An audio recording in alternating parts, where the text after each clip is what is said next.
ఇందాక సుమా గారు మాట్లాడుతా గత కాలంలో కొన్ని ఏమన్నారండి మీరు ఇందాక సుమా గారు? అప్పట్లో అప్పట్లో లేదండి. అంటే మెల్లిగా నన్ను బీసీ ఏరాలోకి పెట్టేశారండి.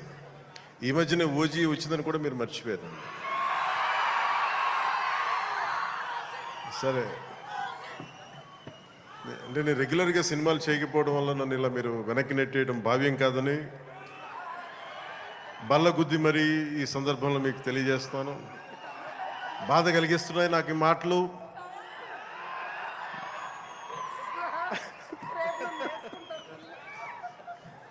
సరదాగా సినిమా నాకు చాలా ఇష్టమైంది. నాకు అన్నం పెట్టిన సినిమా, ఈరోజు ప్రజలకు సేవ చేసే గుర్తింపునిచ్చిన సినిమా. అందుకే నా నిర్మాతలు బాగుండాలని కోరుకుంటాను. సినిమా కోసం ఉత్సాహంతో వచ్చే నా అభిమానులు ఆనందం కలగాలని కోరుకుంటాను. ఎప్పుడు సినిమా ఎలా ఆడాలి, ఎంత బాగా ఆడాలి నాకు తెలియదు. ఎప్పుడు సినిమా రిలీజ్ అయినప్పుడు కలెక్షన్స్ ఎంత ఇప్పుడు అడగలేదు, నాకు తెలియదు ఆ సంగతి. అలాగే నాకు ఏ సినిమా బాగుండాలని కోరుకుంటాను. నా వరకు ఒకే ఒక హీరో, అది మెగాస్టార్ చిరంజీవి గారు. సో ఎవరైనా నన్ను మెచ్చుకుంటా ఉంటే నాకు అంటే మన హరీష్ అన్నారు చిరంజీవి గారిని పిలవాలి అని నేను మాట్లాడుతాను, ఆయన ఫంక్షన్ పిలవాలి అది అంటే చెప్పాను. మీకు హీరో కావాలి అంటే నన్ను పిలవండి, మీకు తమ్ముడు కావాలంటే చిరంజీవి గారిని పిలవండి. చిరంజీవి గారి పక్కన ఉంటే ఏమైపోతుందంటే నేను హీరో అన్న సంగతి మర్చిపోతాను. నాకు ఏం మాట్లాడాలో కూడా తెలియదు నాకు ఒక్కసారి.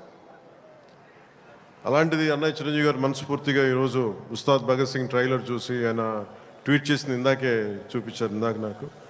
అన్నయ్య చిరంజీవి గారికి మనస్ఫూర్తిగా నా ధన్యవాదాలు తెలుపుతున్నాను. అలాగే మన రామ్ చరణ్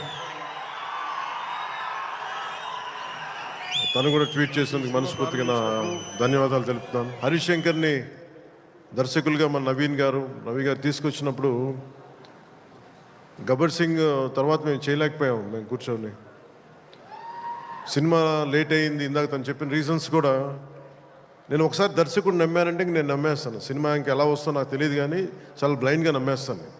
ఏం చేయమంటే చేస్తాను. సో తను అనుకున్న ఒక కథను తీసుకొచ్చారు, దాన్ని పూర్తి స్థాయిలో ముందుకు వెళ్ళలేకపోయాం. చిన్న కథ మారింది, మధ్యలో కోవిడ్ వచ్చింది. వీటన్నిటి మధ్య పాలిటిక్స్కి వెళ్ళాం. పాలిటిక్స్లో ఇప్పుడున్న పదవిని బాధ్యతలు తీసుకోవటం వల్ల వీటన్నిటి మధ్య ఎలా డేట్స్ ఇవ్వాలి అన్నీ కూర్చోబెట్టి నాకున్న ఈ విధులకి ఇబ్బంది కలగకుండా ఎలా చేయాలనేది రాత్రి పగలు కూర్చొని చాలా తక్కువ టైంలో చేశాను. ఈ సినిమా చూసిన తర్వాత నాకు ఒకటేమనిపించిందంటే 48 రోజులు చేసావా హరీష్? ఒక 40-45 రోజుల్లోనే సినిమా ఫినిష్ చేశాను, మేజర్ సినిమా అంతా. అది కూడా కరెక్ట్గా చెప్పాలంటే రోజుకి నేను పొద్దున ఒక 2-3 గంటలు, సాయంత్రం ఒక 3 గంటలు అలా పనిచేశాను. కొన్నిసార్లు 5-6 గంటలు. అంటే నిజంగా ప్లాన్ చేస్తే నాకు సినిమాలు చేయొచ్చు అనే భరోసా ఇచ్చింది ఉస్తాద్ భగత్ సింగ్. తన హరీష్ అంత బాగా ప్లాన్ చేశాడు. అంటే ఒక దర్శకుడు చాలా బాగా చెయ్యాలి అంటే ఒక మైత్రి మూవీ మేకర్ సక్సెస్, వాళ్ళు తీస్తున్న వరుస విజయాలు కావచ్చు, పుష్ప కావచ్చు, రేపొద్దున్న పెద్ది కావచ్చు, అంతకుముందు తీసిన దూకుడు కూడా మీదే కదా, జనతా గ్యారేజ్ కానీ, శ్రీమంతుడు కానీ, సినిమాలంటే ఒక నిర్మాణ సంస్థకి ఇన్ని విజయాలు ఎందుకు వస్తాయి? అది కాకతాళీయంగానో చాలా యాక్సిడెంట్గా జరగవు. They must be great thought behind it, great effort behind it. అందుకని వీళ్ళకి విజయాలు వస్తున్నాయి అంటే వాళ్ళు ఎంత కష్టపడతారని నాకు ఈ సినిమా చూసాక నాకు అర్థమైంది. మనస్ఫూర్తిగా అలాంటి మైత్రి నిర్మాణ సంస్థలో నాకు అవకాశం వచ్చింది. మనస్ఫూర్తిగా వారికి నా ధన్యవాదాలు తెలియజేసుకున్నాను. హరీష్ ఎలా చేస్తారంటే అసలు ఏం లేదు సార్, మీరు వచ్చి చూడండి, మీకు నచ్చితే చేయండి, అలాగా తీసుకెళ్ళి ఫైనల్ నా చేత మొత్తం తను అనుకున్న మూమెంట్స్ అన్ని చేయించాడు నాకు. సో దానికి బలమైన మూమెంటం ఇచ్చింది దినేష్ మాస్టర్. అలాగే స్టంట్స్ రామ్ లక్ష్మణ్ గారు, రవి వర్మ గారికి, మైబం నబకాంత్ గారికి, పృథ్వీ జీవన్ గారికి నా మనస్ఫూర్తిగా నా అభినందనలు తెలియజేసుకున్నాను. ఈ సినిమాకి అడిషనల్ స్క్రీన్ ప్లే రాసిన రమేష్ రెడ్డి గారికి, ఈ సినిమా ఆగిన సినిమా ఇంత ఫాస్ట్గా మళ్ళీ రావడానికి చాలా ముఖ్య పాత్ర వహించిన దర్శకులు, screen play writer K Dashrath గారికి, ఎడిటింగ్ చేసిన కార్తిక్ శ్రీనివాస్ గారికి, అలాగే ప్రొడక్షన్ డిజైనర్ ఆనంద్ సాయ్, నా స్నేహితుడు తను. చిన్నప్పుడు మేమిద్దరం చెన్నైలో పెరిగిన వాళ్ళం. ఈరోజు మీకు అర్థమవుతుంది సినిమా చూసిన తర్వాత ఒక ప్రొడక్షన్ డిజైన్, తన సెట్ డిజైనింగ్ ఏ స్థాయిలో ఉందనేది ఒక అత్యంత అద్భుతంగా తీర్చిదిద్దారు ఆనంద్ సాయి గారు. వారికి మనస్ఫూర్తిగా నా అభినందనలు. ఈ 2 పాటల్ని ప్రత్యేకి మన కెమెరామెన్ ఆయనంక బోస్ గారికి చాలా బ్యూటిఫుల్ ఫోటోగ్రఫీ చేశారని చెప్పి, అలాగే ఈ 2 పాటల్ని ఇప్పుడు కనిపించే 2 పాటల్ని రవి వర్మన్ గారు చేశారు. వారికి కూడా వారి అద్భుతమైన ఫోటోగ్రఫీ, వారికి కూడా నా అభినందనలు తెలియజేస్తాను. దేవిశ్రీ లేకుండా, దేవిప్రసాద్ లేకుండా సినిమాకి ఈ స్థాయి ఊపొచ్చుండేది కాదు. ఆయన సంగీతం దేశం మొత్తం ఊళ్ళు అందరినీ ఊపుతూ ఉంటుంది. అలాగే దేవిప్రసాద్ గారి మొదటి ప్రైవేట్ ఆల్బమ్, ఫస్ట్ టైం సినిమాలోకి రాకముందు వీడియో ఆల్బమ్, మ్యూజిక్ ఆల్బమ్ని నేనే రిలీజ్ చేశాను. అప్పుడు నా మొదటి 2-3 సినిమాల మధ్యలో ఆయన అసోసియేషన్ లాగా కంటిన్యూ అవటం మనస్ఫూర్తిగా వారికి నా అభినందనలు తెలియజేస్తున్నాను. అలాగే background score, OG background score తోటి, సాంగ్స్ తోటి ఇచ్చిన తమన్కి చాలా తక్కువ సమయంలో దేవి గారు బిజీగా ఉండటం వల్ల ఆ బాధ్యతల్ని, ఆ బరువుని భుజం మీద తీసుకుని తమన్ గారికి మనస్ఫూర్తిగా నా ధన్యవాదాలు తెలుపుకుంటా ఉన్నాను. ఈ సినిమాలో డ్యాన్స్ తక్కువ ఉన్నా కానీ తన పెర్ఫార్మెన్స్ చాలా చాలా అద్భుతంగా చేశారు శ్రీలీల గారు. It's very brilliant performance.